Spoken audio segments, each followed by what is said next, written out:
Darrin Campbell, age 49, was married to Kimberly, age 51. Darrin and Kimberly met in Lansing, Michigan, when they both worked as legislative aides in the state legislature. Darrin has an MBA from the University of Michigan. He also has a bachelor's degree in economics from the University of Detroit-Mercy. Kimberly graduated from Central Michigan University. Kimberly was a stay-at-home mom. The couple had 2 children, 18-year-old Colin, and 15-year-old Megan.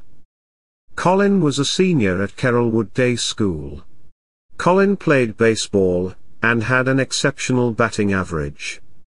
Megan was a junior at Carrollwood Day School. She was an avid dancer. Carrollwood Day School is a private school that has tuition cost of $27,000 a year per student. Darrin Campbell served as the school's treasurer without pay. The family lived at 16223 Sierra de Avila in Tampa, Florida. The luxurious home came with a swimming pool and spa. Avila is an affluent community in North Tampa. It's known as one of the most exclusive neighborhoods in the area. It's an oasis for expensive mansions and advanced security. It's a gated community where many well-known athletes call the community home. Over the years, various football, baseball and tennis players have bought homes in the subdivision. It includes a country club and golf course. Tampa is a city on the Gulf Coast. It has a population of just over 400,000 citizens.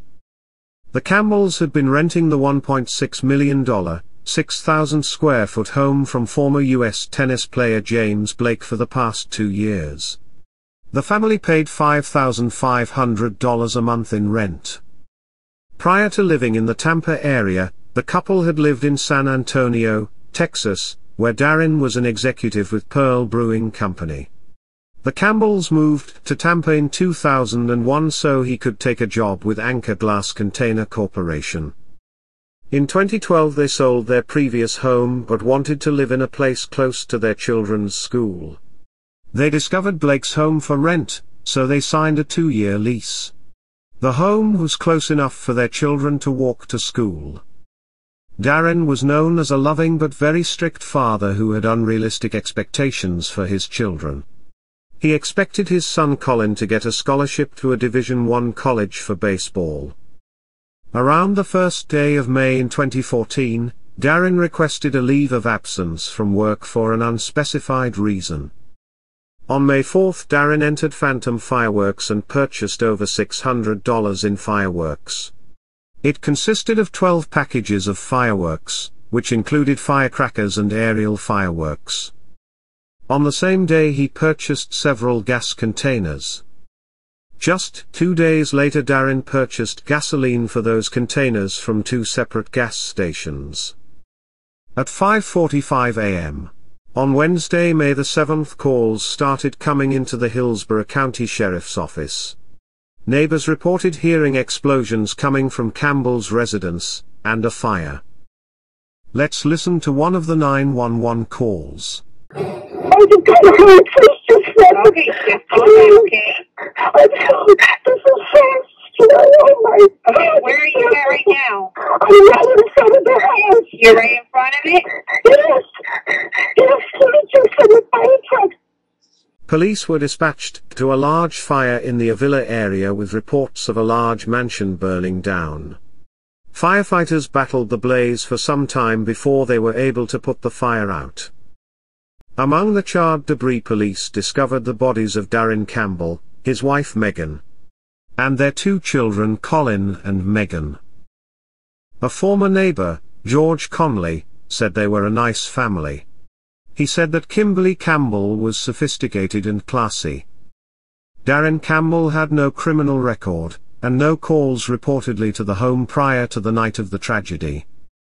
Autopsies were conducted on the family. Kimberly, Colin and Megan all died from a single gunshot injury to the head. Darrin also died from a self-inflicted gunshot injury. Darrin's blood alcohol level showed he was intoxicated at the time of his death. His blood alcohol level was between 0.11 and 0.14, which is above the 0.08 level in which the state presumes someone too impaired to legally drive a car. According to the Carrollwood Day School, there was no evidence that Darrin Campbell was engaged in any financial impropriety as treasurer. Irma Ruffguess, the school's director of communications, said, "As speculation occurs, we have no indication there has been any financial impropriety as it relates to our school. There are extensive checks and balances and protocols in place to ensure the security of all school bank accounts, accounting and financial records. A complete independent financial audit of the school is conducted by a professional accounting firm on an annual basis." After an extensive investigation into Darrin's personal and financial life, detectives found no evidence as to why Darrin Campbell murdered his family then committed suicide. Authorities say Darrin shot his wife and 2 kids in the head, then set fireworks off near their heads. He then poured gasoline around the bodies and all over the house. Once the fire began to spread, he then shot himself to death. The investigation did reveal that Darrin and his wife were not getting along so well in the days leading up to the murders. Their relationship was rocky. Prior to the fire, on their anniversary, Kimberly went on a trip to Nashville with a friend instead of celebrating with her husband. She told friends that Darrin is extremely difficult to live with, and at one point she considered splitting from him, but they were able to mend things. She told the friend that they no longer communicated much. The friend said Darrin was not a social person. She said he grew isolated, and as the years went by he became more isolated. The day before the murders, another family friend said they got a text from Kimberly that Darrin was finally going to the doctor and she thought it was something far worse than the flu.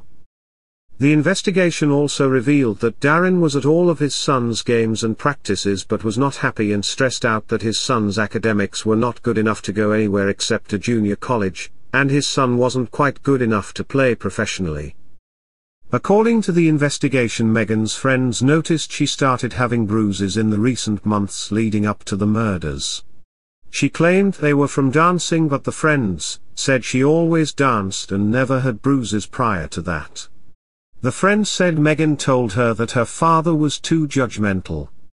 The night before the murders, Megan was supposed to stay all night at the friend's house, but at the last moment the father told Megan that she needed to stay home, because they were going to have a family dinner, which Megan said was highly unusual.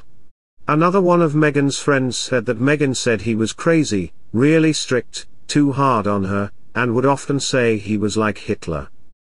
Colin's coach said he was an average baseball player, but his father Darrin was blind to any limitations, demanding that he find his son a scholarship to a Division I school. He said his father appeared to be living vicariously through his son's baseball career. Colin told friends that he thought his family was spending more money than his father earned. The investigation into the Campbells' finances revealed that there was some financial distress at the beginning of the year, but everything was paid, and there seemed to be a good cash flow and payments were being made. However, payments that were once paid by Kimberly were now being paid by Darrin, and some credit cards which usually were paid off monthly were now carrying a balance. In fact, the Campbells were so well off that Darrin took a whole year off to play golf prior to accepting the job with his current company. Investigators said Darrin Campbell purchased his gun a year prior to the murders. The owner of the shop where he purchased the gun said the background check came back clean. He had no history of mental issues. Bruce Kitses, the general manager of the store where Campbell purchased the handgun, said, "It's unfortunate. We at Shooter's World did everything we could, of course. There are so many wonderful gun owners. It's a tragedy."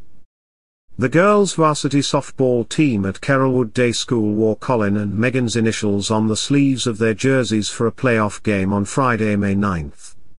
Gordon Lammy, Kimberly Campbell's father, spoke with reporters about the loved ones lost.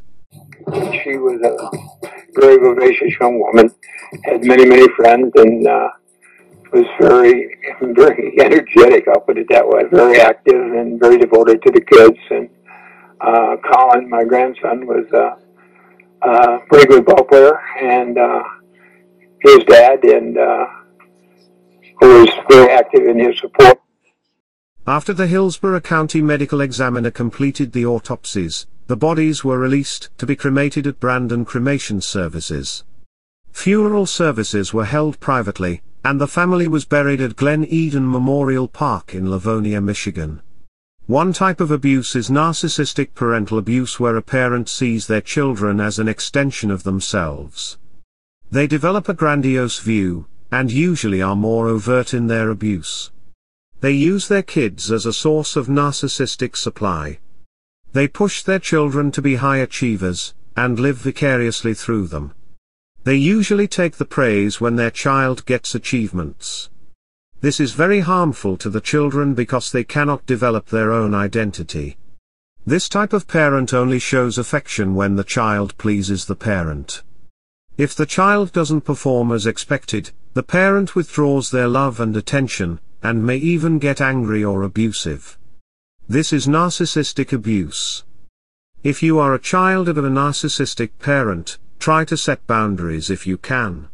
It's important to prevent the trauma cycle from being passed on to the next generation. Talk to someone you trust. That could be a school guidance counselor, a doctor, or a relative. You are not alone.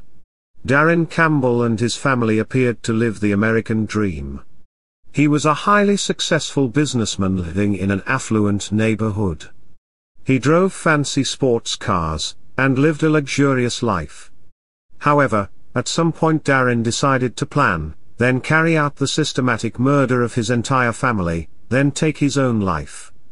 Was it mental illness? Hidden financial issues? Problems in the marriage? Or was he so upset that his son would not become the professional baseball star he wanted? After all, he moved to a neighborhood that consisted largely of star athletes. Was he so upset that his son would never be the superstar athlete that he wanted that he decided to end it all? No matter the reason, 2 young people died at the hands of their own father. There's never going to be a reason that would make this any less tragic. Colin and Megan had great potential, and who knows what they could have accomplished if given the chance. May Colin, Megan and Kimberly all rest in peace. That concludes this episode. Keep your eye out for the next volume, coming soon. If you enjoyed this video, consider subscribing. Thanks for watching.